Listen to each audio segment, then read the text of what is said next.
AR 인베스트 하창봉 대표 모시고 찐시황 진행을 하도록 하겠습니다. 어서 오세요. 안녕하십니까? 네. 자, 일단 오늘 증시 호재와 악재가 있다면 어떤 것들이 있는지 그거 한번 좀 정리 좀 해주시죠. 네, 오늘 8월 7일입니다. 호재는 장이 올랐다. 장이 올랐고 상승 종목 수가 좀 많았다. 그렇게 볼 수가 있습니다. 장 초반 같은 경우도 사실 그렇게 어제 밤새 미국 증시 흐름 자체가 뭐 그렇게 액티브하진 않았어요. 뭐 약간 장 막판에 제가 이제 그 미국에서 최근에 워낙 변동성이 커가지고 이제 필라델피아 반도체 지수 3배짜리 레버리지를 한번 사봤었는데 어제 새벽 3시, 4시 정도에 잠깐 일어났었어요.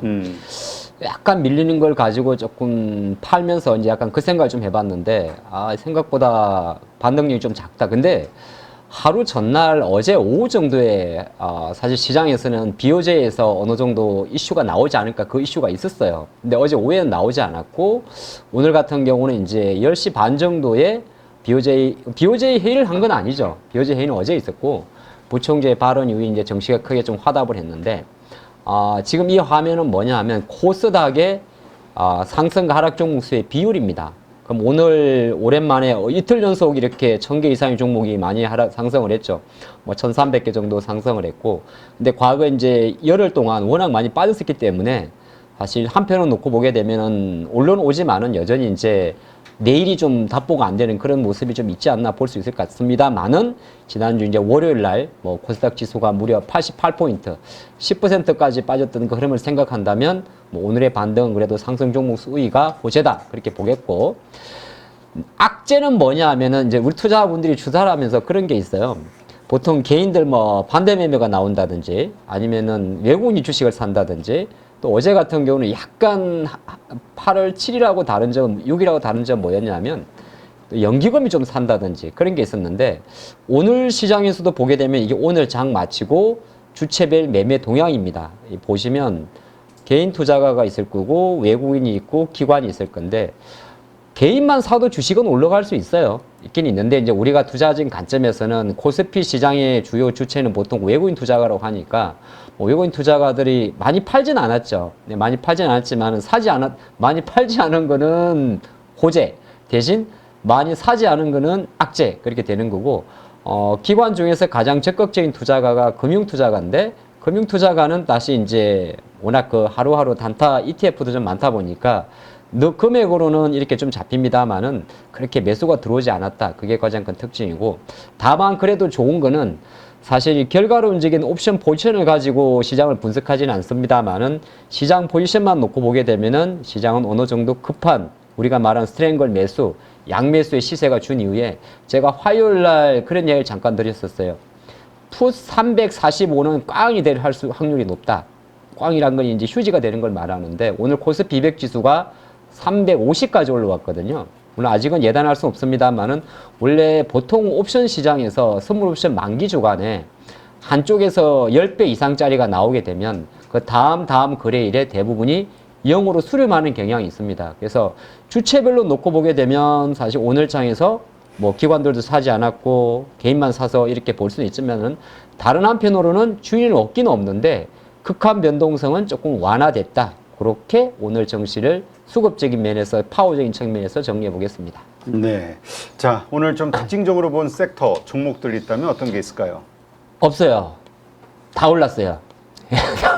다 올랐다는 표현이 어쩔지, 오르지 못한 섹터가 딱 하나 있긴 있습니다. 2차전지는 오늘 조금 못 올랐고, 근데 오늘은 이제 코스피 쪽에서는 아무래도 장중에 가장 상승률만 놓고 보게 되면 사실 어제 같은 경우는 대부분의 종목들이 10% 올랐었고, 오늘 같은 경우는 제가 딱 시장을 바라볼 때는 오늘은 전기전자 대형주하고 제약주가 많이 올랐습니다.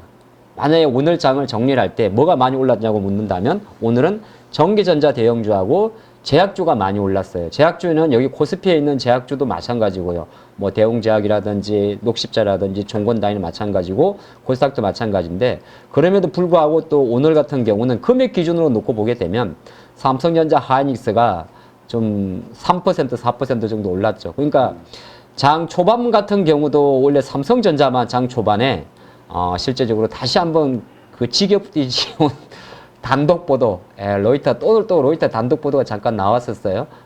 8단 8A 레이어죠. 8단 HBM3를 뭐 퀄테스트를 통과했다. 그런 이슈가 잠깐 있었는데 뭐 그건 또 최근에 좀 조용해진 모습이고, 다만 전체적으로 오늘 반도체주가 움직인 거는 대부분 10시 반 정도였는데 아무래도 조금 누적적으로 말씀드립니다만은 BOJ 부총재의 발언이 좀 주의했다, 그렇게 볼 수 있을 것 같고, 코스닥으로 넘어가게 되면 코스닥은 아무래도 똑같은 제약 바이오인데 그래도 이제 제약주들이 워낙 많다 보니까 사실 내일부터 아스코 행사가 하나 있기는 있어요.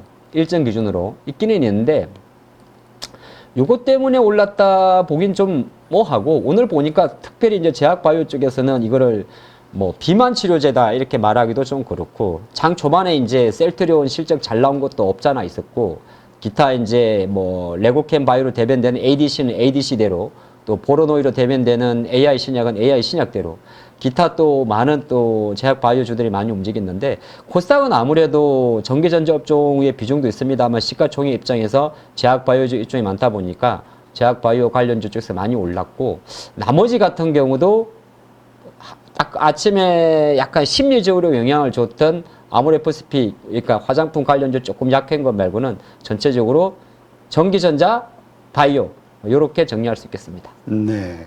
지금 삼성전자 같은 경우 아침에 막 혼란이 좀 많았어요. 그게 통과됐다라는 것들을 여러 뉴스들이 받았으면서 이건 단독은 아니잖아 이러면서 이제 신뢰도가 높아졌는데, 네. 또 삼성전자 관계자 입장문으로 또 그게 아니다 뭐 이런 얘기가 나오면서 근데 어제 음봉이 크게 만들어졌던 것처럼 오늘 의외로 네. 그럼에도 불구하고 그 시작된 매수세가 끝까지 유지되면서 어쨌든 양봉이 나왔단 말이죠. 네. 이거 어떻게 좀 의미 있게 봐야 될까요? 그러니까 갑자기 이제 그 생각이 들었습니다. 지금 삼성전자의 엔비디아 퀄 테스트가 삼성전자 주가 상승에 도움이 될까 안 될까에 대한 이야기인데, 도움은 되겠죠. 왜냐하면은 실제적으로, 왜냐하면 지금은 개별 종목의 이슈가 시장보다 강한 장은 아니거든요. 이제 어제 오늘 이제 실적 발표하고 움직이는 종목들은 뭐 장 후반에 들어왔던 뭐 피부 미용 관련주나 지금 시간에서 강세를 보이는 종목들은 맞긴 맞는데, 제가 생각할 때 지금의 삼성전자나 하이닉스 같으면은 예를 들어서 HBM 8단 퀄 테스트가 통과하는 것 자체가 장의 관점에서는 단발적으로 끝날 가능성도 없지 않아 있습니다. 그건 왜 그러냐면 지금 삼성전자로 들어오는 자금 자체는 단순하게 뭐 삼성전자 HBM3 퀄 테스트 통과 여부도 있긴 있겠죠. 악재는 아닌데. 네. 이게 우리나라 시가총액이 1위 종목이다 보니까 어쨌든 지난주처럼 이렇게 삼성전자 주가가 어느 정도 탄탄한 자리에 있을 때는 개별 모멘텀이 작용을 하는데, 그게 아니기 때문에 오늘 삼성전자로 들어오는 수급이나 이런 거는 전체적으로 뭐 한국 증시 전체, 하이닉스 전체 그렇게 보는 게 어떨까 싶습니다. 장 초반에는 잠깐 그런 게 있었어요. 이게 개장 전에 이제 로이터 통신의 보도가 나오다 보니까 저도 아침에 딱 봤던 종목들이 삼성전자 호가 들어오는 거하고 하이닉스 빠지는 강도, 여기에 플러스 알파 삼성전자 HBM과 관련이 높은 종목들의 갭상승을 좀 봤거든요. 그러니까 YC라는 종목 같은 경우 아침에 방 뜨더라고요. 나머지는 조금 밀리는 모습이었고, 근데 뭐 이오테크닉스도 조금 들어오긴 들어왔었는데 생각보다 강하지 않아서, 일단은 지금 시장의 관심에서는 이제 우리가 거짓말치기도 아니고 보름 보고 로이터 계속적으로 나오는 거고 똑같아요. 아마 이 루틴은 계속 갈 것 같습니다. 삼성전자 입장에서는 우리는 여전히 테스트 진행 중이다 그렇게 나오는 거고, 그보다 더 중요한 거는 또 뭐냐면 지금 과연 엔비디아의 주가 흐름이, 저는 그게 되게 중요하게 생각하는데, 엔비디아의 주가 흐름 자체가 지금 삼성전자의 퀄 테스트 통과 여부에 따라서 움직일 정도로 엔비디아의 주가는 견조한가에 대한 의문도 있거든요.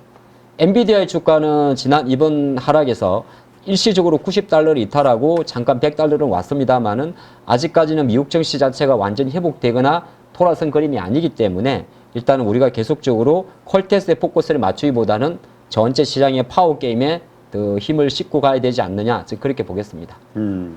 알겠습니다. 지금 삼성전자 네. 뭐 오늘 보니까 뭐 그런 이야기들이 많이 돌던데, 지금 이제 이틀 동안 15% 빠졌다가 네. 이제 겨우 한 4, 5% 회복된 거니까 지금 상당히 싼 거 아니냐, 지금 사야 될 때 아니냐라는 시각들도 있지만, 또 이렇게 빠지고 제대로 빨리 회복 못하는 데는 또 이유가 있는 거 아니냐, 경계론도 좀 있어요.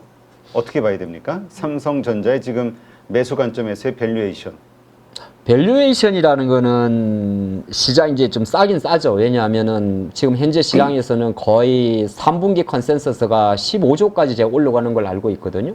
그러면 연간 기준으로 어째 40조 원에 육박하는 뭐 영업이익이 예상이 되기 때문에 밸류에이션 관점에서는 싼데, 싸다는 것 자체가 이제 시장 관점에서 바라보는, 기업 관점에서 바라볼 때 살만한가에 대한 이야기인데, 이거는 우리가 생각할 때 앞으로의 9월달, 10월달 연말까지 또는 내년 초까지의 글로벌 정시가 어떨까에 대한 관점에서 저는 또 우선을 생각을 합니다. 오늘은 그 부분을 강조하는데, 왜냐하면 지난주와 이번 주의 가장 큰 차이점은 이번 주는 시장 자체가 흔들린 거거든요.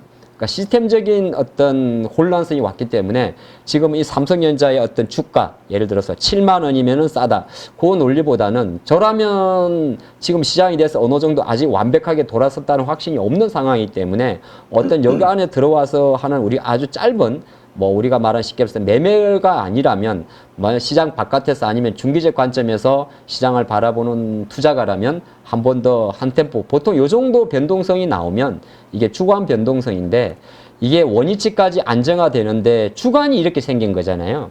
그럼 일봉을 보고 이거 저점이라 논하기에는 높은 변동성을 보이고 있거든요. 항상 주가는 이렇게 큰 변동성이 나오고 나면 그걸 회복하는데 2, 3주 정도의 시간이 걸립니다. 그러면 중장기 투자자분들은 설령 지금 얼마 전에 찍었던 이 7만 원대 초반이 저점이다 하더라도 주가는 결국에는 저점에 사는 게 중요한 게 아니고 올라가는 구간에 사야 되는 거잖아요. 내가 산 가격이 다음 날부터 무조건 올라야 되는 겁니다. 사긴 샀는데 두 달 있다 오르면 지금 살 필요가 없는 거잖아요. 그 관점으로 본다면 펀더멘탈 투자가 관점에서는 시장이 안정화될 때까지는 저는 조금 기다려 봐야 된다, 그렇게 보겠습니다. 네. 자, 지금 우리 증시에 영향을 미칠 만한 요소, 글로벌 증시에 영향을 미칠 만한 요소, 중동 전쟁 말고 또 있을까요? 중동 전쟁은 사실 약간 시장에는 아직까지는, 이건 급락해서 가장 나온 것 중에서 한 뭐 시장에서 5가지 정도 이슈가 있었다고 이야기를 하죠. 뭐 미국의 경제 불안이라든지 고용 불안이라든지 또 중동 리스크. 근데 중동 리스크는 아직까지는 시장이 그렇게 임팩 있는 부담을 준 것 같지는 않아요. 왜 그러냐면 중동 이슈가 나올 때 가장 먼저 보는 게 뭐냐 하면 원자재 가격의 동향인데, 실제적으로 최근에 주말에도 또 공격을 하네 마네 말은 많습니다. 말은 많은데 실제적으로 뭐 유럽 쪽 천연가스 가격 선물의 흐름이나 아니면 미국 WTI, 미국까지 볼 것도 없죠. 두바이라든지 크루드 오일의 주가 흐름을 놓고 보게 되면 크게 움직임은 좀 덜한 것 같고, 지금 해외 증시의 글로벌 이슈는 이 오늘 BOJ 부총재가 말한 이 이슈입니다. 저는 역시 엔화 쪽에 무게를 두고 있는데, 장중에 이제 보도를 통해서 나온 이 한마디 단위죠. 어느 정도 시장이 안정화될 때까지는, 그러니까 어느 정도 불안정한 구간에서는, 인스테이블리티한 단어를 사용을 했으니까 시장 자체가 불안정한 기간 동안에는 우리는 금리 인상에 대해서 어느 정도 그러니까 올리지 않겠다는 이야기거든요. 원래 이제 4월 달에 한번 그 20년 만에 첫 인상을 하고, 그리고 나서 이제 지난주, 이번 주였나요? 지난주였구나. 월요일이었죠? 갑자기 25bp 올라가면서 그랬잖아요. 물론 이런 단어도 있어요. 이건 언제든지 바뀔 수 있습니다. 중요한 거는 일본의 엔화 약세 기조는 바뀐 건 맞거든요. 그러니까 여기에 보면 for the time이라는 단어를 좀 썼지만은 어느 정도 당분간은 완화 기조를 하겠다고 하는데, 추세적인 흐름에서 놓고 보게 되면 엔저로는 계속 이제 엔저 시대는 어느 정도 종식했다. 근데 이 기준점이 좀 다른데, 작년 연말에 엔화 같은 경우는 달러당 130엔 정도가 있습니다. 근데 유독 작년부터 최근까지 연초에 이제 160엔까지 갔기 때문에 이게 다시 100엔대로 떨어지는 데는 상당한 시간이 걸릴 거예요.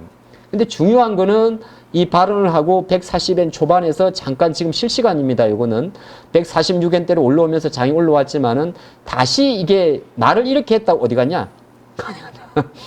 말을 이렇게 했다고 해서 갑자기 엔화가 다시 150엔, 160엔으로 가지는 않을 거거든요. 그러니까 일단은 지금 글로벌 이슈에서 가장 중요한 거는 당분간은 엔화의 어떤 변동성의 축소가 제일 중요할 것 같습니다. 그래서 저도 지난번에 이렇게 급락할 때, 그래도 이거는 캐리 자금을 무시할 수가 없는데, 사람들은 여러 가지 생각을 하는데, 어쨌든 간에 저는 그런 생각이 있는 거예요.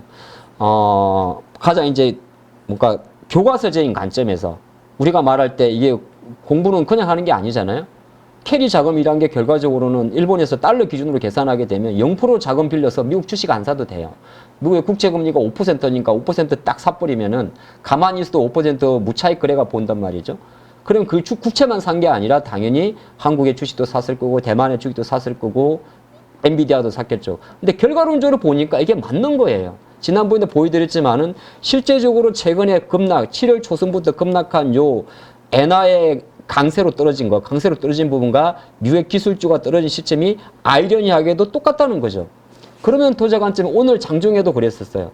엔화 이야기 나오면서 시장에서 급격하게 하이닉스나 반도체로 들어왔다는 거는 글로벌 시장 전체가 지금 보게 되면 한국, 대만, 일본, 미국 전부 다 AI 반도체 위주로서 올림이 왔었으니까 근데 거기에 반응하는 시장의 강도가 별거 아니지만은 이런 부총재의 멘트 하나에 따라서 엔화가 다시 장중에 뛴다는 거는 여전히 앞으로 글로벌 이슈 같은 경우는 엔화, 그러니까 또 쉽게 말씀드리면 엔화 강세, 엔화는 추세적으로 강세로 갈 것 같습니다. 그거는 아마 기조정책으로 4월달 인상을 했고 이번에 25일 인상을 했고 그래서 규칙적으로 일본은 어느 정도 긴축적으로 가는 모습이고 다만 여기서 완화라고 했던 표현 자체는 급격하게 긴축의 속도, 채권 매입을 말하겠죠.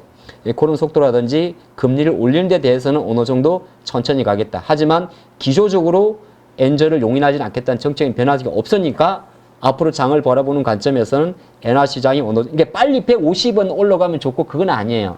다시 어느 정도 안정화되는 과정까지 필요하겠다. 저는 그리 바라보고 있습니다. 네. 우리 국내 증시 개별 이슈로는 네. 지금 오늘 2차 전지도 좀 약했다라는 말씀을 하셨는데 요새 전기차 화재 이것 뉴스들이 자꾸 나오면서 많은 분들이 이제 불안해 하더라고요. 이게 2차 그러니까 전기차 보급이라든가 이런저런 것들 상당한 영향을 미치는 거 아니냐. 그러니까 돌발 악재로서 봐야 될 것이냐 그냥 노이즈로 봐야 될 것이냐. 충분히 또 예전에 트라우마가 조금 생길 수는 있어요.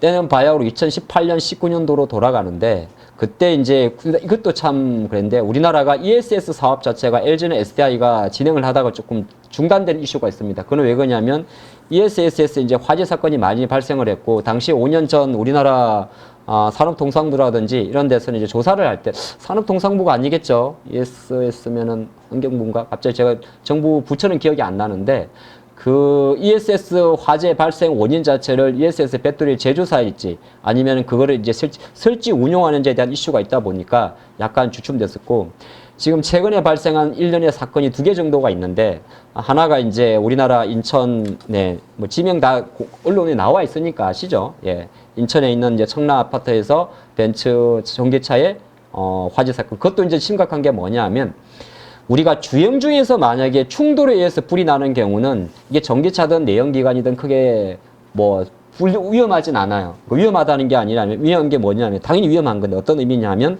내가 사고가 발생했을 때 화재가 나는 거는 실제로 과거 미국이나 글로벌 자동차의 데이터를 놓고 보게 되면 내연기관이 화재가 나는 발생 확률이 0.14% 정도로 가고 전기차 같은 경우는 0.03% 정도로 합니다. 근데 이 데이터에는 수치적인 오류가 하나 있는 게 그건 뭐냐면 이 화재 발생 건수에 대한 사고 자체가 내연기관은 가만히 있을 때 화재가 난 건 아니고 주행 중에서 충돌에 의해서 화재를 말하는 거거든요. 근데 이번 EQS 같은 EQE죠. 예, 벤츠 전기차 같은 경우도 그렇고 이번에 EV6 같은 경우도 충전하는 과정 속에서 화재가 발생하다 보니까 이제 시장 여론도 조금 뜨겁긴 해요.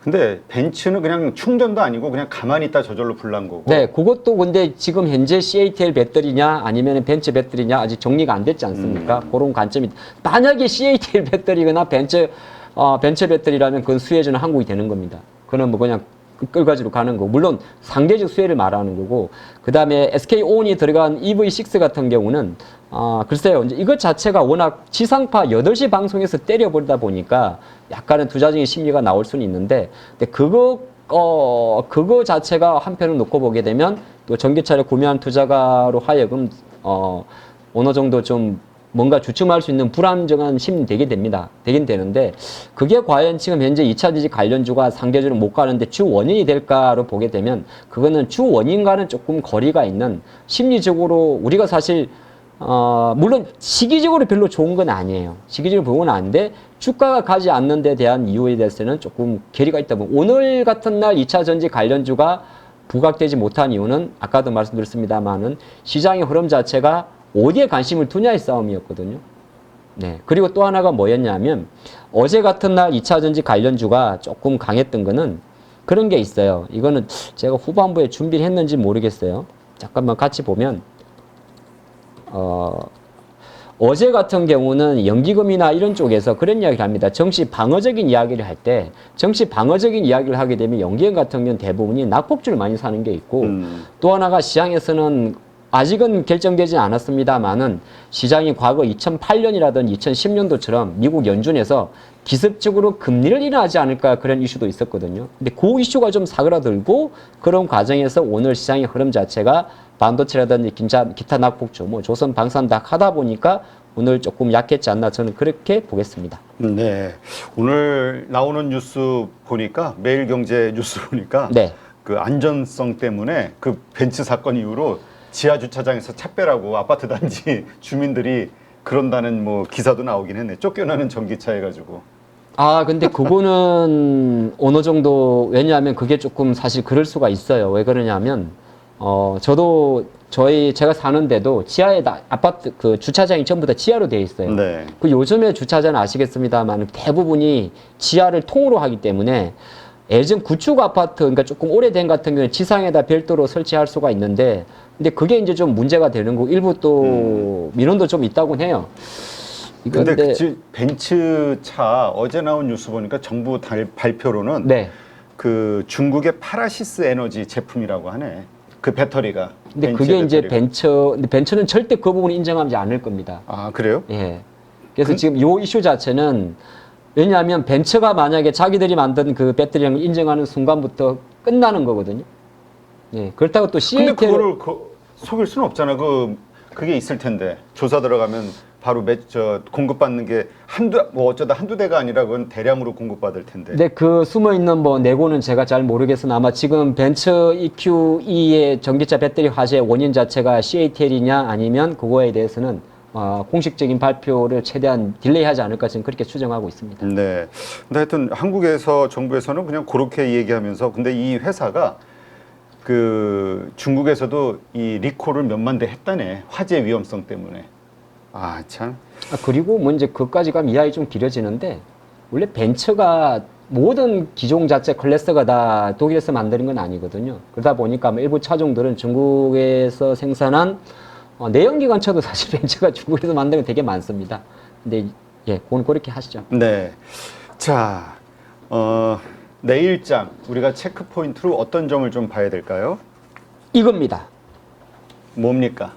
지금 많은 투자분들은 어떤 고민을 하냐면은 반등시 현금화를 할 것이냐, 매수를 할 것이냐, 그거에 가장 고민이거든요. 그렇죠. 그거는 시장도 마찬가지고 종목도 마찬가지고 오늘 어제 올라왔다고 해도 우리가 안심할 정도로 올라온 게 아니잖아요. 올라오려 그러면 어디까지 와야 안심을 하냐 하면 출발 전까지 가면 안심을 합니다. 2700포인트까지.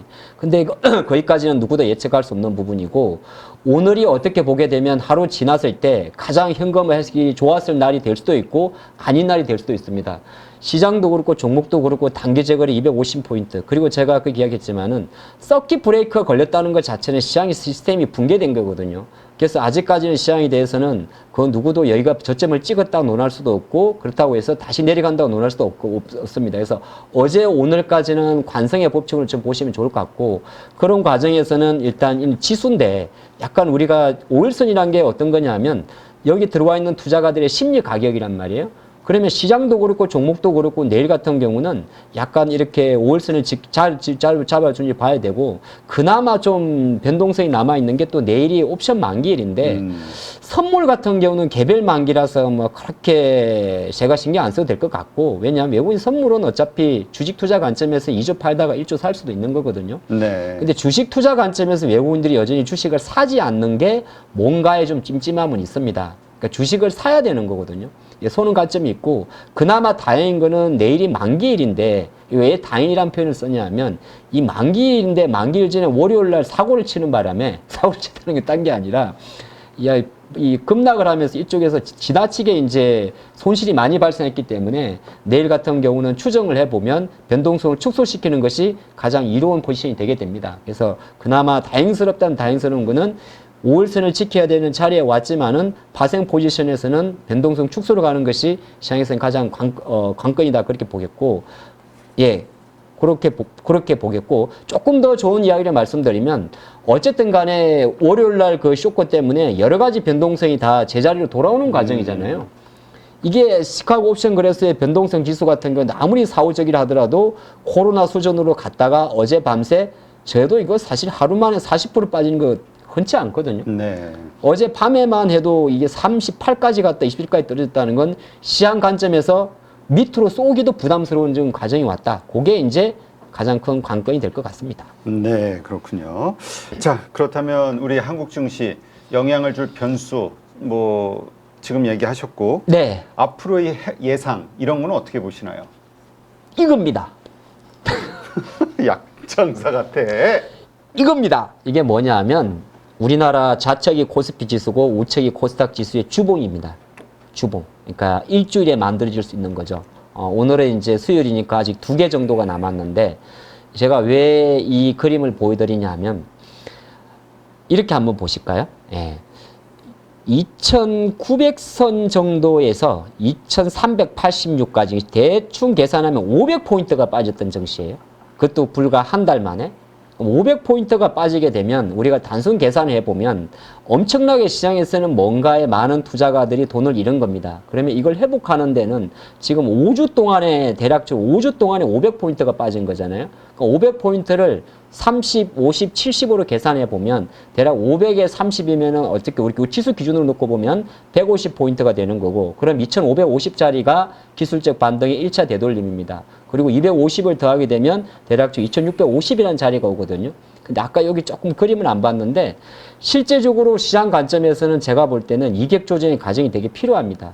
그러니까 이게 어떤 의미냐면 이렇게 급하게 빠지면 한 번 정도의 큰 기회 나오는데 이게 자리 잡는 데는 최소한 3개, 4개 정도의 캔들이 필요하거든요. 그럼 우리가 일정으로 놓고 보게 되면 9월 초순까지는 그냥 시장 자체가 이격 조정으로 간다는 겁니다. 이게 어떤 걸 의미하는 거냐 하면 실제적으로 이격 조정으로 간다는 거는 지금 하이닉스든 삼성전자든 아까 첫 번째 저한테 하셨던 질문이 있죠. 삼성전자 지금부터 사면 좋겠습니까? 그에 대한 답변이 되는데 한 3, 4주 정도의 시간은 좀 필요해요. 그 전까지는 높은 변동성 속에서 나오는 그 흐름이기 때문에 가장 중요해 볼 거는 이격 조정이다. 그런 말씀 드리겠고, 그래서 바로 다음 주 전략까지 바로 가면 이렇게 적어 놨습니다. 지난주 편은 폭락하는 바람에 자랑할 게 없어요. 이번 주 거. 원래 틀린 거는 자랑하는 게 아니에요. 예. 자랑할 것도 없고, 자랑을 왜 해? 틀렸으면 반성을 해야지. 아니, 뭐, 서킷 브레이크를 제가 만들었습니까? 일본 애들이 그랬지? 그거 알아요? 그게 업보야. 무조건 내 잘못이야. 아니, 일본 애들이 서킷 브레이크를 만들었지. 제가 했어. 그래도 다 양봉 탓이야. 양봉 선생. 물론, 우에다를 간파하지 못한 제 역할이 큽니다. 제가 기시다 우에다. 그것도 모르면서 무슨 주식을 해. 우에다 총재의 마음속을 알아야지. 그리고 그것이 가져올 금융 세계 그 금융 현장에 미치는 영향 죄송합니다. 알았어야지. 그거는 제가 이제 그동안 파월과의 커뮤니케이션만 좀 강조했는데 앞으로는 여러분도 마찬가지 이제는 우에다의 커뮤니케이션도 집중하셔야 됩니다. 이렇게 보겠고, 그래서 시장 관점에서는 저 이렇게 정해놨어요. 제표니까 참조하십시오. 한 100포인트 정도 열어둡니다. 앞으로도. 그러니까 2,580 이게 어떤 자리냐면 저의 이제 계산법인데 이게 2022년도 9월달 2,150포인트 대비해서 20% 상승한 지정입니다. 그러니까 아주 이제 장기적으로 다 그려놨는데, 이제 9월 달이 이제 실제적으로 출발점 자체가 금리 이슈기 때문에 저점을 찍은 거고요. 그래서 제 생각으로는 가장 8월에 중요했던 게 뭐냐면, 원래 8월 20일 날 잭슨홀 컨퍼런스가 있는데, 그 전에 저는 긴급 금리나 카드를 던질 수도 있다고 생각을 했어요. 근데 오늘 나와 있는 이 일본 부총재의 발언을 보게 되면 이미 일본과 미국은 어느 정도의 네고시에이션을 했다고도 벌써 생각을 합니다. 너무 급작스럽게 나와서. 그래서 일단은 아래 공포 이슈 같은 경우는 시장에서 공포 이슈까지는 아닌데, 네. 예, 미국 지표 그리 나쁘지 않는데 어쨌든 간에 긴급 키나 없이 진행될 것 같고, 다만 이제 다시 파월의 입장에서는 파월이 되게 무색해졌단 말이에요. 그래서 다음 주 예정된 CPI. 근데 CPI도 그게 있어요. 이거 데이터를 가지고 금리를 내리는 거하고 아래 공포를 가지고 금리를 내리는 건 내용적인 면에서는 다릅니다. 네. 그래서 점차 그 부분이 조금 데려갔고, 아까 말씀드린 대로 엔화 흐름 같은 경우는 급한 불을 좀 진화한 정도로 본다. 하지만 추세적으로는 엔화 악세를 종료하는 것이기 때문에 지금 만약에 외환 시장에 들어가셔가지고 야간에 엔화 포지션, 롱 포지션 잡으시는 투자가분들은 아마 짧게만 잡는 게 좋을 것 같고, 저라면 올라올 때 숏 포지션을 잡겠습니다. 그러니까 엔화에 강세로 베팅하는 것이 추세적으로 낫지 않을까 제 생각을 좀 갖고 있습니다. 예, 고려 보시면 좋을 것 같고, 대형적으로 는 어쨌든 간에 시장 관점에서는 3 쪽으로 갈 것 같습니다. 요거는 이제 오른쪽 두 개 섹터는 금리에 베팅하는 거고, 위에 두 개 섹터는 시장 반등의 지수에 베팅하는 섹터가 될 것 같고, 중용주는 지금 보니까 방산 인프라 조선 같은 경우는 현재 놓고 봤을 때는 그렇게 투자 매력은 잘 모르겠습니다. 네. 그건 왜 그러냐면 안 빠지긴 안 빠질 거예요. 대신 안 빠지는 건 안 빠지는데 오를 것도 많이 없습니다. 그러니까 나쁘다는 건 아닌데, 만약에 내가 보유하고 있는 관점에서는 크게 그렇게 없는데, 많은 투자분들은 보유자의 관점에서 주식을 보는 게 아니라 어느 정도 내 손실을 커버하기 위해서 어떤 종목을 투자할까 매매할까에 대한 관심이거든요. 근데 위에가 레인지를 열어놨으니까 투자란 단어는 맞을 것 같지가 않고 약간 매매 관점을 보시면 좋을 것 같고, 만약에 투자를 한다면 뭐 제가 생각할 때는 이쪽은 이제 매매 쪽이고, 오히려 거꾸로 뭐 금융주라든지 개별적으로 보셔야 되고, 한 가지 리스크 요인으로 있는 이 시장이 어느 정도 레인지가 안정화될 때까지는 오해로 발차전이나 반도체 소부장은 도지 개진입니다. 그러니까 둘 다 지금 시장에 자금이 들어올 수가 없기 때문에 아웃사이드 수급 관점이라고 적어준 게 뭐냐 하면은 이거는 남이 안 갈 때 가는 겁니다. 예, 그 관점으로 한번 보시는 게 어떨까? 예, 그렇게 보겠습니다. 네, 알겠습니다. 자, 그러면 이 모든 상황을 예측하지 못하신 우리 양봉 선생의 반성문으로 오늘 방송을 마치도록 하죠. 하이! 이야? 하이! 끝이에요? 하이! 알겠습니다. 일본 말을 해야 됩니다. 알겠습니다. 아이고. 내 인생의 숙제, 양봉. 자, 수고하셨습니다. 네. 다음 주 화요일 오전에 뵙도록 하죠.